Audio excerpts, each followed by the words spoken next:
ओम शांति 27 मई 2024। मीठे बच्चे, याद में रहकर भोजन बनाओ तो खाने वाले का हृदय शुद्ध हो जाएगा। तुम ब्राह्मणों का भोजन बहुत ही शुद्ध होना चाहिए। प्रश्न: सतयुग में तुम्हारे दर पर कभी भी काल नहीं आता है, क्यों? उत्तर: क्योंकि संगम पर तुम बच्चों ने बाप द्वारा जीते जी मरना सीखा है। जो अभी जीते जी मरते हैं उनके दर पर कभी काल नहीं आ सकता है। तुम यहाँ आए हो मरना सीखने। सतयुग है अमरलोक, वहाँ काल किसी को खाता नहीं। रावण राज्य है मृत्यु लोक, इसलिए यहाँ सभी की अकाले मृत्यु होती रहती है। ओम शांति। मीठे मीठे बच्चे प्रदर्शनी देखकर आते हैं तो बुद्धि में वही याद रहनी चाहिए। हम कैसे शूद्र थे, अब ब्राह्मण बने हैं, फिर देवता, सूर्यवंशी, चंद्रवंशी बनेंगे। ये संगमयुगी मॉडल प्रदर्शनी में रखना है। कलयुग और सतयुग के बीच में अब ये है संगम युग, तो संगम युग की मॉडल बीच में हो, उसमें 15-20 सफेद पोज वाले बिठाना चाहिए तपस्या में। जैसे सूर्यवंशी दिखाते हैं तो चंद्रवंशी भी दिखाना पड़े। ऐसा बनाना है जो मनुष्य समझ जाए कि यही तपस्या कर ऐसा बनते हैं। जैसे तुम्हारे शुरू के चित्र भी है, साधारण तपस्या के और भविष्य राजाई पद के, वैसे ये भी बनाना पड़े तो तुम समझा सकेंगे ये वो बनते हैं। दिखलाना भी एक्यूरेट है। हम ब्रह्मा कुमार कुमारियाँ राजयोग सीखकर ये बनते हैं, तो संगम युग भी जरूर दिखाना पड़े। तुम बच्चे देखकर आते हो तो सारा दिन वो नॉलेज बुद्धि में रहनी चाहिए, तभी ज्ञान सागर के बच्चे तुम मास्टर ज्ञान सागर कहला सकते हो। अगर ज्ञान ही बुद्धि में ना रहे तो ज्ञान सागर थोड़े ही कहेंगे। सारा दिन बुद्धि इसमें ही लगी रहे तो फिर बंधन भी टूटते जाए। हम अभी ब्राह्मण हैं, फिर देवता बनते हैं। अगर अच्छी रीति पुरुषार्थ नहीं करेंगे तो क्षत्रिय कुल में चले जाएंगे, वैकुंठ देख भी नहीं सकेंगे। मुख्य तो है ही वैकुंठ, वंडर ऑफ वर्ल्ड सतयुग को कहा जाता है, इसलिए पुरुषार्थ करना है। तुम्हारे दोनों चित्र होने चाहिए, वो रंगीन ड्रेस व गहनों आदि से सजा हुआ और ये तपस्या का, तो वो समझेंगे यही सूक्ष्मतन में बैठे हैं। ड्रेस तो बदल सकते हैं, फीचर्स तो बदल नहीं सकेंगे। वो हुआ अपवित्र प्रवृत्ति मार्ग, वो पवित्र प्रवृत्ति मार्ग, जिससे समझे कि ये स्थापना कर रहे हैं। यही फिर वो बनते हैं। जो मेहनत करेगा वही पाएगा। ब्राह्मण बनने वाले तो बहुत है ना। इस समय तुम थोड़े हो, दिन प्रतिदिन वृद्धि को पाते रहेंगे। सारा सृष्टि चक्र कैसे फिरता है, बुद्धि में है। हम तपस्या कर रहे हैं, फिर ये बनेंगे। इसको ही कहा जाता है स्वदर्शन चक्रधारी हो बैठना, क्योंकि बुद्धि में तो सारी नॉलेज है। हम क्या थे और फिर क्या बनते हैं। स्टूडेंट टीचर को तो जरूर याद करेंगे। तुमको भी बाप को याद करना है। याद की यात्रा से ही पाप कटते हैं। आत्मा पवित्र हो जाती है तो फिर शरीर भी पवित्र मिलता है। जो शूद्र से ब्राह्मण बनते हैं वही फिर देवता बनते हैं।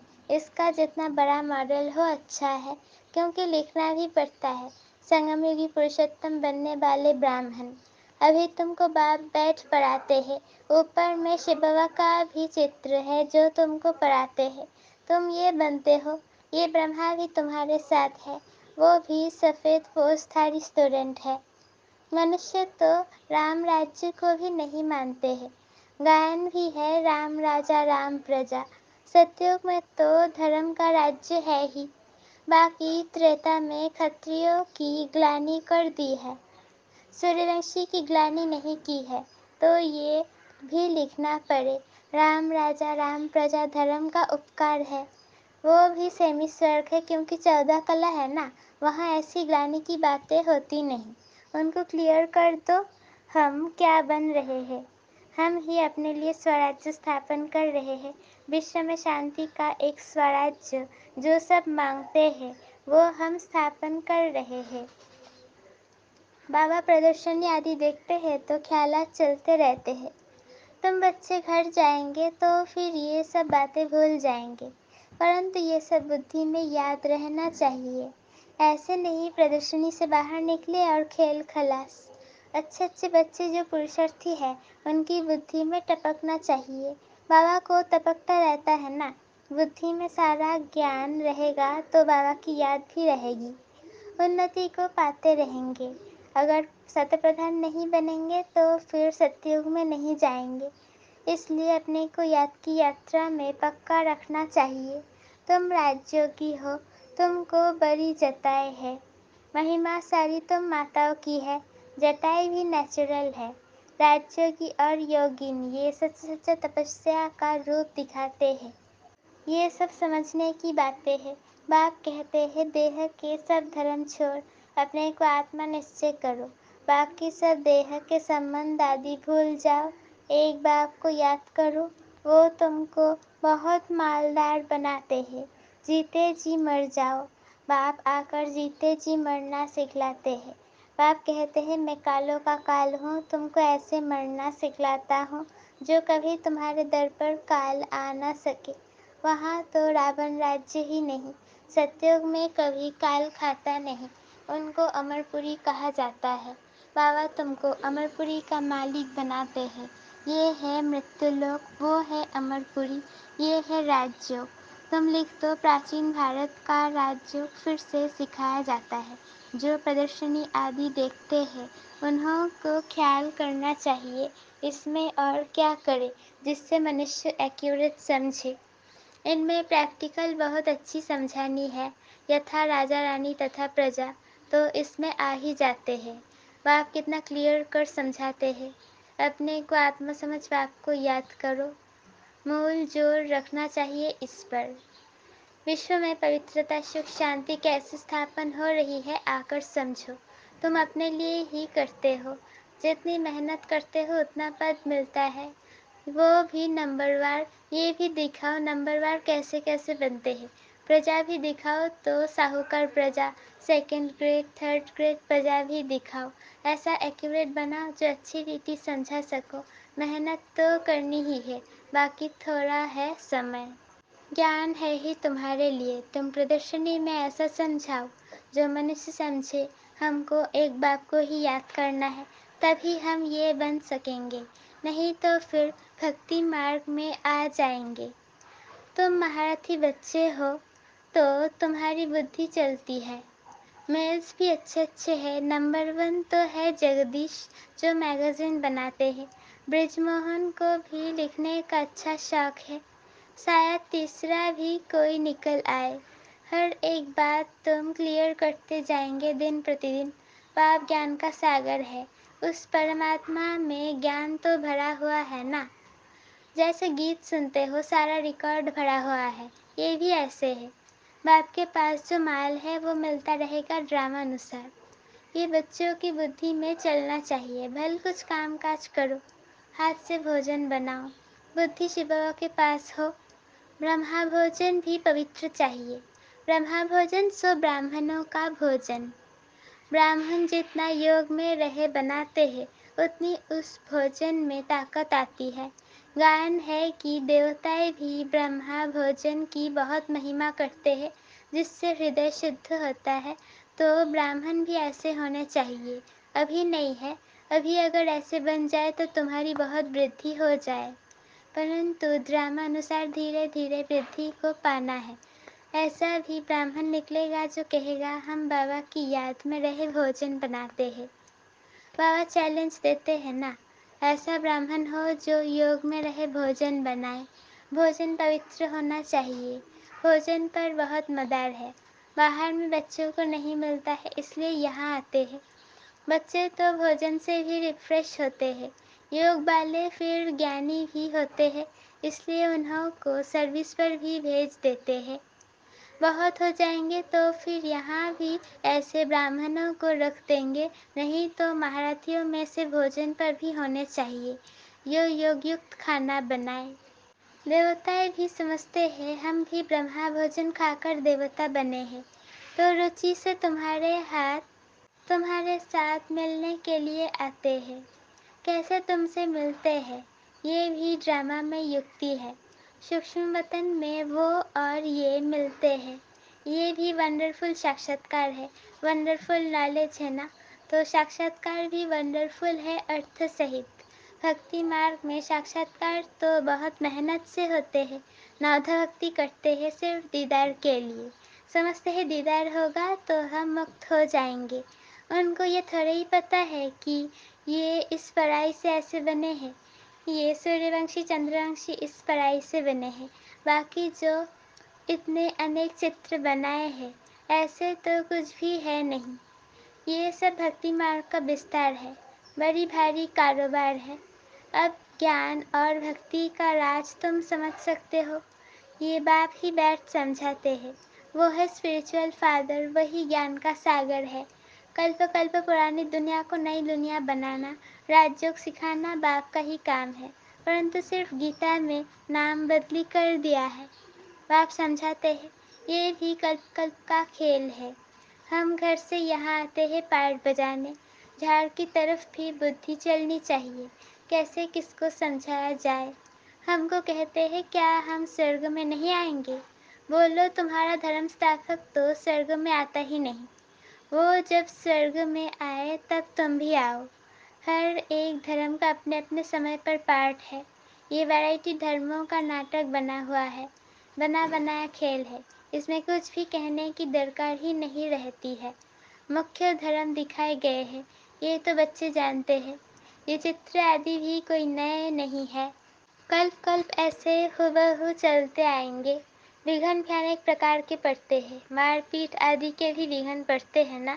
बच्चों को कितना युक्ति से समझाया जाता है। बोलो भगवानुवाच है ना, काम महाशत्रु है। अभी तो ये कलयुगी दुनिया विनाश होनी है, देवता धर्म स्थापन हो रहा है। इसलिए बाप कहते हैं बच्चे तुम पवित्र बनो, काम को जीतो। इस पर ही झगड़ा होता है। तुम बड़ों बड़ों को समझाते हो, गवर्नर का नाम सुन सब चले आएंगे, इसलिए युक्ति रची जाती है। हो सकता है उनमें से कोई अच्छी रीति समझ जाए। बड़ों का नाम सुन ढेर आ जाएंगे, हो सकता है कोई बड़ा भी आ जाए। है तो बहुत मुश्किल। बाबा कितना लिखते हैं बच्चे, जिससे उद्घाटन कराओ उनको पहले समझाओ जरूर कि ऐसे मनुष्य से देवता बन सकते हो, विश्व में शांति हो सकती है। स्वर्ग में ही विश्व में शांति और सुख था। ऐसे ऐसे भाषण करो और अखबार में पढ़े तो फिर तुम्हारे पास इतने ढेर आने लग जाएंगे जो तुमको नींद भी करने नहीं देंगे, नींद फिटानी पड़े।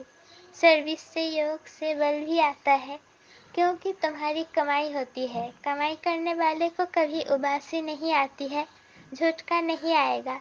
कमाई से पेट भर गया फिर नींद नहीं आती, जैसे रेगुलर हो जाते हैं।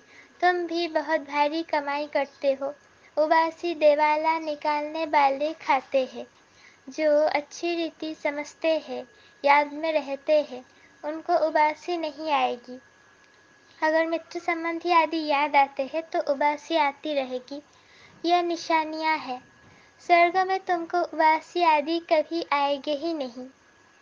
बाप का बरसा पा लिया तो वहाँ सोना उठना बैठना कायदेशीर चलता है। एक्यूरेट आत्मा लीवर बन जाती है। अभी सिलेंडर बनी है, उनको लीवर बनाना है। लीवर सिलेंडर ये घड़ियों के नाम है। ऐसा कोई बना सकते हैं, कोई नहीं बना सकते हैं। अच्छा, मीठे मीठे सिकी लथे बच्चों प्रति माता पिता बाप दादा का याद प्यार और गुड मॉर्निंग। रूहानी बाप की रूहानी बच्चों को नमस्ते। हम रूहानी बच्चों की रूहानी माता पिता बाप दादा को याद प्यार गुड मॉर्निंग और नमस्ते। शुक्रिया बाबा, शुक्रिया। धारणा के लिए मुख्य सार पहला पॉइंट, बंधन मुक्त बनने व अपनी उन्नति करने के लिए बुद्धि ज्ञान से सदा भरपूर रखनी है। मास्टर ज्ञान सागर बन स्वदर्शन चक्रधारी होकर याद में बैठना है। दूसरा पॉइंट, नींद को जीतने वाला बन याद और सेवा का बल जमा करना है। कमाई में कभी सुस्ती नहीं करनी है, झूठका नहीं खाना है। वरदान। विश्व में ईश्वरीय परिवार के स्नेह का बीज बोने वाले विश्व सेवाधारी भव। आप विश्व सेवाधारी बच्चे विश्व में ईश्वरीय परिवार के स्नेह का बीज बो रहे हो। चाहे कोई नास्तिक हो या आस्तिक, सबको अलौकिक व ईश्वरीय स्नेह की, निस्वार्थ स्नेह की अनुभूति कराना ही बीज बोना है। ये बीज सहयोगी बनने व वृक्ष स्वतः ही पैदा करता है। निस्वार्थ स्नेह की बीज सहयोगी बनने का वृक्ष स्वतः पैदा करता है और समय पर सहयोगी बनने का फल दिखाई देता है। सिर्फ कोई फल जल्दी निकलता है और कोई फल समय पर निकलता है। स्लोगन। भाग्य विधाता बाप को जानना, पहचानना और उनके डायरेक्ट बच्चे बन जाना, ये सबसे बड़ा भाग्य है। स्लोगन। भाग्य विधाता बाप को जानना, पहचानना और उनके डायरेक्ट बच्चे बन जाना, ये सबसे बड़ा भाग्य है। ओम शांति।